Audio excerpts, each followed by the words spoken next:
success na lang sa business niya. Salamat. Thank you, bro. Ay, bye ka ba? Oh, medyo marami ba? Ay, mga susi.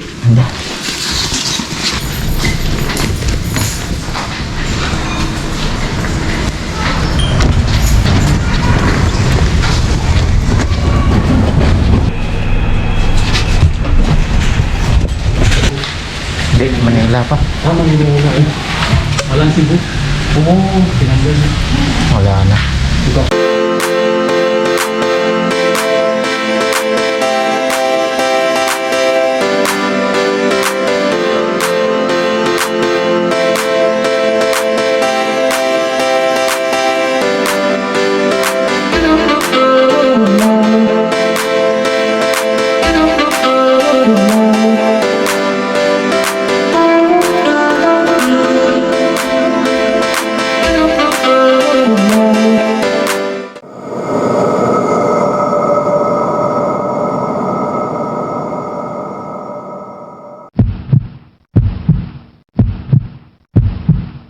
Dito na tayo sa Airport Terminal 1. Ito yung scenario ngayon as of February 11 guys, 2011.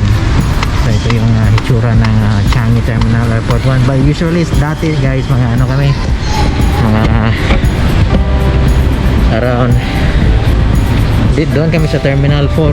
Wala pa yung pandemic natin, pero ngayon may pandemic na kasi. So dito na lahat ata kinonsolidate lahat yung mga budget airlines dito sa Terminal 1. So kung mag-book kayo ng Cebu Pacific dyan, malamang dito rin kayo pupunta sa Terminal 1 ng Changi Airport. Okay guys, update ko lang kayo sa anong updates natin dito at tingnan na natin sa mga susunod na mga kaganapan. Okay, yan yung information guys.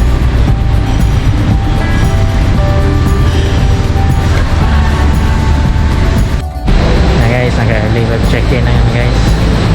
Dito na kami sa early web check-in. Dito kami ngayon sa Jewel Terminal 1 guys. Dito lang sa Jewel yung may early check-in na at least 12 hours. Okay, so yan yung updates natin dito sa airport ngayon. Kinukuha lang nila yung ASAP, yung sa Red Cross na QR code. At yun guys. So guys, dito kami ngayon sa my Jewel guys. Hindi pa naka-check-in kasi ano ako excess luggage 8 kg. Dito muna kami ngayon sa my Jewel ng Singapore. At dito kami na kapatid ko at siya nakapag-check-in na kasi okay lang 40 kg. Sa atin hindi, supply. Immigration guys, mga customer. Okay na.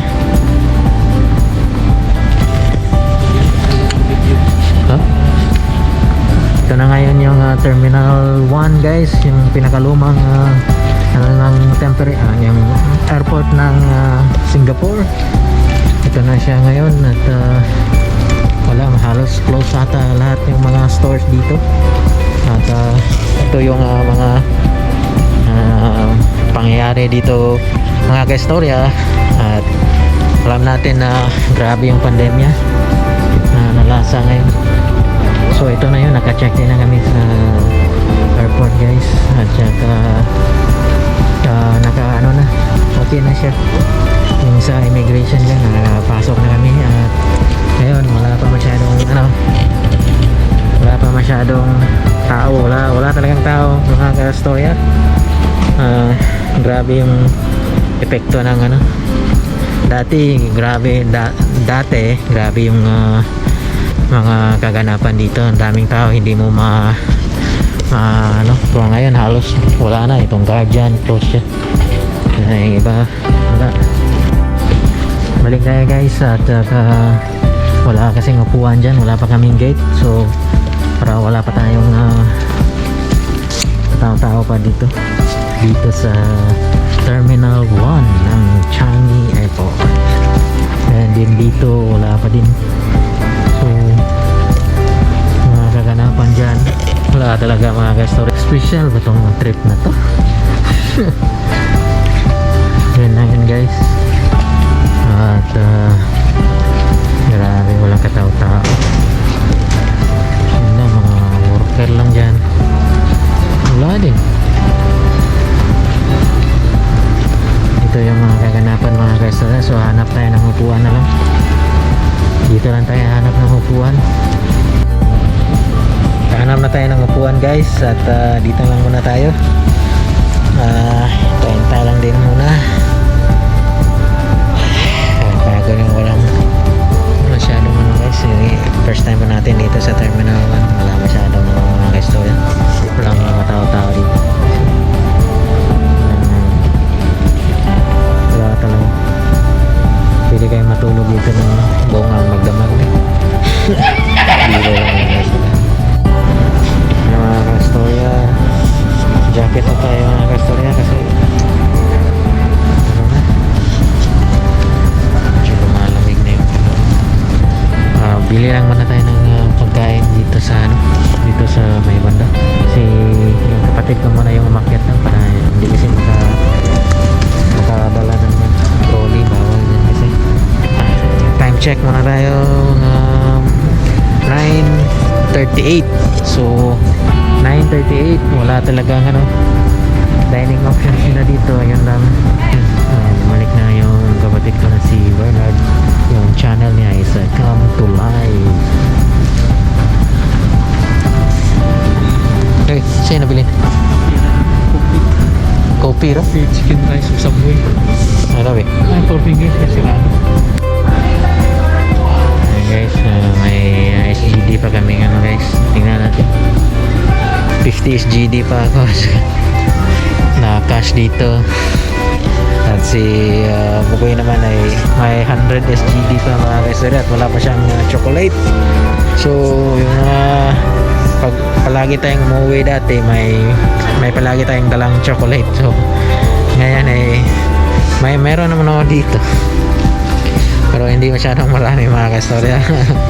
Ngayon nagpo-forgood na kasi. So ang dami ng dala, hindi na makasya. Naitapon ko nga yung iba kong damit kasi mahal yung bagahe mga kaya mahal yung per kilo mga kaistorya kapag nag-i-exist ka nasa dito sa Singapore. Sa Cebu Pacific is 20 SGD. So 20 SGD yung per kilo nun. So nag-i-exceed ako ng 8 kg. So buti naman at medyo natapon ko lang yung mga luma o mga damit. Medyo mabigat. So hindi na dito wala din.